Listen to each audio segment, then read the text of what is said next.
Question പേപ്പറിൽ സ്ഥിരമായിട്ട് കാണുന്ന ഒരു ക്വസ്റ്റ്യൻ ആണ് അസിയോട്രോപിക് മിക്സ്ചർ എന്താണ്, അതുമായിട്ട് ബന്ധപ്പെട്ട ക്വസ്റ്റ്യൻ.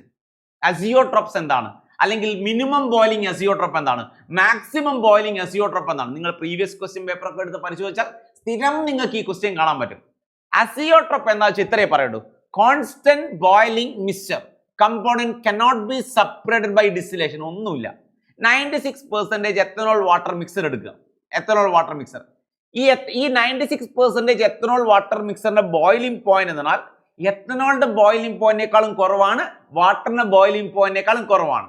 അതുകൊണ്ട് വരെ ഡിസ്റ്റിലേഷൻ വഴി നമുക്ക് ചെയ്യാൻ പറ്റില്ല, സെപ്പറേറ്റ് ചെയ്യാൻ പറ്റില്ല. ഒന്നുകൂടി പറയാം, 96% എത്തനോൾ വാട്ടർ മിക്സർ എടുത്തു കഴിഞ്ഞാൽ ഇവരെ നമ്മൾ ഡിസ്റ്റിലേഷൻ വഴി ഒരിക്കലും സെപ്പറേറ്റ് ചെയ്യാൻ പറ്റില്ല. കാരണം ഈ കോമ്പോസിഷന്റെ ബോയിലിംഗ് പോയിന്റ് ആരെക്കാൾ കുറവാ? എത്തനോളിനേക്കാളും കുറവാണ്, വാട്ടറിനേക്കാളും കുറവാണ്. ഇതിനെ വിളിക്കുന്ന പേരാണ് മിനിമം ബോയിലിംഗ് അസിയോട്രോപ്പ്. അതായത് ഇൻഡിവിജ്വൽ കമ്പോണന്റിന്റെ ബോയിലിംഗ് പോയിന്റിനേക്കാൾ കുറവാണ് ചില കോമ്പോസിഷന്റെ ബോയിലിംഗ് പോയിന്റ്.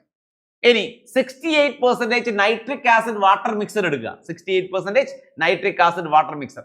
ഈ കോമ്പോസിഷന്റെ ബോയിലിംഗ് പോയിന്റ് നൈട്രിക് ആസിഡിന്റെ ബോയിലിംഗ് പോയിന്റിനേക്കാൾ കൂടുതലാണ്, വാട്ടറിന്റെ ബോയിലിംഗ് പോയിന്റിനേക്കാളും കൂടുതലാണ്. അതിനെ വിളിക്കുന്ന പേരാണ് മാക്സിമം ബോയിലിംഗ് അസിയോട്രോപ്പ്. ഇവരെയും ഡിസ്റ്റിലേഷൻ വഴി നമുക്ക് എന്ത് ചെയ്യാൻ പറ്റില്ല, സെപ്പറേറ്റ് ചെയ്യാൻ പറ്റത്തില്ല. സോ സ്ഥിരമായിട്ട് കാണുന്ന ക്വസ്റ്റ്യൻ ആണ് azeotropic mixer. So plus two question, important question ആയിട്ട് ബന്ധപ്പെട്ട എല്ലാ കാര്യങ്ങളും നമ്മൾ എന്ത് ചെയ്യുക, ചാനൽ അവൈലബിൾ ആണ്. മക്കൾ എന്ത് ചെയ്യുക, ചാനൽ ഒന്ന് സബ്സ്ക്രൈബ് ചെയ്തോളൂ.